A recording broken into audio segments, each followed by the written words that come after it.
Dexter started as a masterpiece. Tight writing, brilliant tension, a serial killer we somehow rooted for.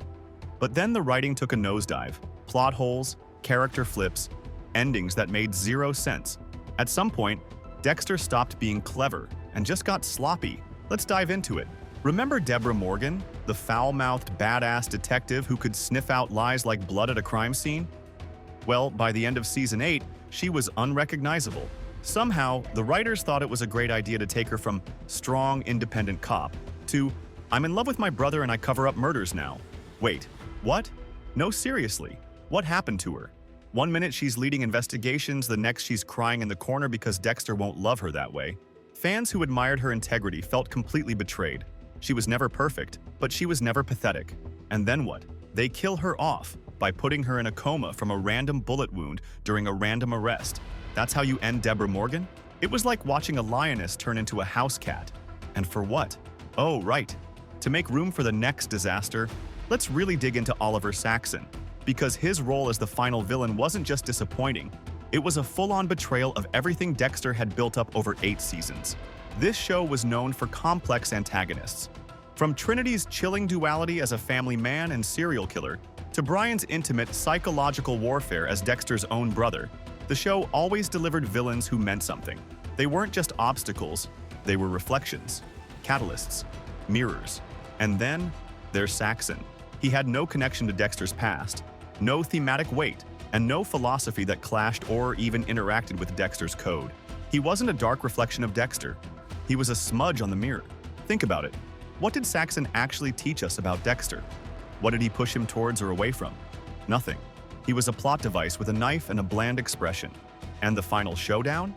Dexter, the Bay Harbor butcher, a master of calculated kills, just stabs him with a pen like it's a bad prison drama. No build-up, no tension, no payoff. It wasn't just anticlimactic, it felt lazy. For a character who was supposed to be Dexter's final test, Saxon didn't even show up for the exam. You knew this was coming. You can't talk about the worst writing choices in Dexter without addressing the elephant in the lumberyard. That infamous ending. Deborah, the emotional core of the series, dies suddenly in a hospital after being shot by a side character we barely care about. Then Dexter, in a robotic daze, unplugs her from life support, carries her lifeless body onto his boat, and dumps her into the ocean like just another one of his victims. No ceremony, no closure, just splash. And then, he fakes his death and becomes a lumberjack in Oregon. Let's be real, this isn't just bad writing, it's storytelling malpractice. We watched Dexter unravel over 8 seasons. We followed his internal war, the dark passenger versus the man trying to be human. We saw him question his morality, his father's code, and whether he could ever truly love or be loved. And the resolution is, chopping wood in the rain? The emotional buildup of an entire series resolved with beard and flannel. It's not ambiguous. It's empty. Worse, there was a better ending. Clyde Phillips, the original showrunner, had proposed a scene where Dexter's life flashes before his eyes as he's being executed. That would have tied everything together. Justice, reflection, consequence. But Showtime wanted a reboot-friendly ending. And that corporate decision? It gutted the soul of the finale. We didn't get catharsis. We got a placeholder. A character who once dissected human morality was reduced to a meme. It wasn't tragic. It was insulting. Dexter New Blood, the sequel that promised redemption but delivered recycled mistakes. A new town, a fake name, and a teenage son who looks like he journals about the void. Fans hoped this would be Dexter's reckoning. Instead, it became a case study in rushed storytelling. Angela Bishop starts strong, sharp, no nonsense. But somehow, she solves the Bay Harbor butcher case with a search engine and vibes? There's no tension, no investigative buildup, just convenience.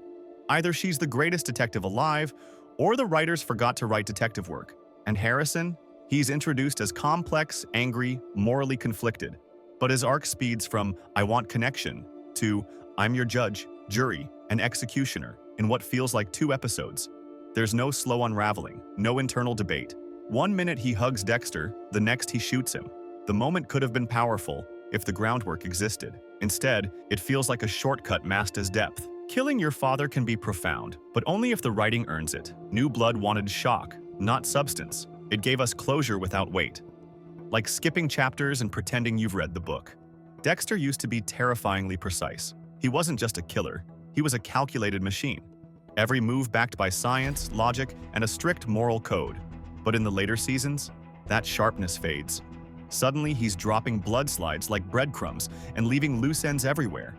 People find out his secret, and instead of handling it, he hesitates, then makes irrational decisions that nearly expose him. This isn't the Dexter we knew. This is a watered-down version written to serve the plot, not the character. And the Code of Harry. Once the foundation of his entire identity, it becomes a loose guideline he bends or breaks, depending on the writer's needs. One moment it's sacred, the next it's optional. We used to watch Dexter solve impossible problems with cold logic. Now we're expected to believe he's making rookie mistakes just because. The inconsistency isn't just frustrating, it breaks the illusion. The genius we followed for years disappears, and what's left is a shadow of who he was. In the early seasons, Ghost Harry was Dexter's inner compass, detached, rational, and rooted in the code. He wasn't emotional, he was calculated, a reflection of Dexter's darker logic. Then, New Blood brings in Ghost Deborah, and everything shifts. She doesn't guide him, she berates him, screams, throws things. Sure, it fits Deborah's personality, but as Dexter's internal voice, it's chaotic and jarring. Instead of reflection, we get noise. It's like the writers swapped Yoda for Gollum, pure emotion over strategy. And honestly, that says more about the show's confused direction than it does about Dexter's psyche. Here's the thing, Dexter didn't need big explosions or wild twists. It needed tension, morality, complexity. The original seasons weren't just about murder. They were about why Dexter murdered, about who he chose, and what it cost him. But by the end, the show stopped asking questions. It just handed out deaths like coupons. Should Deborah have died? Should Dexter have lived? Should Harrison have pulled the trigger? These are massive questions, and the show barely paused to answer them. Clyde Phillips, the original showrunner, left after season 4. You know, the last season everyone actually liked? After that, the tone changed.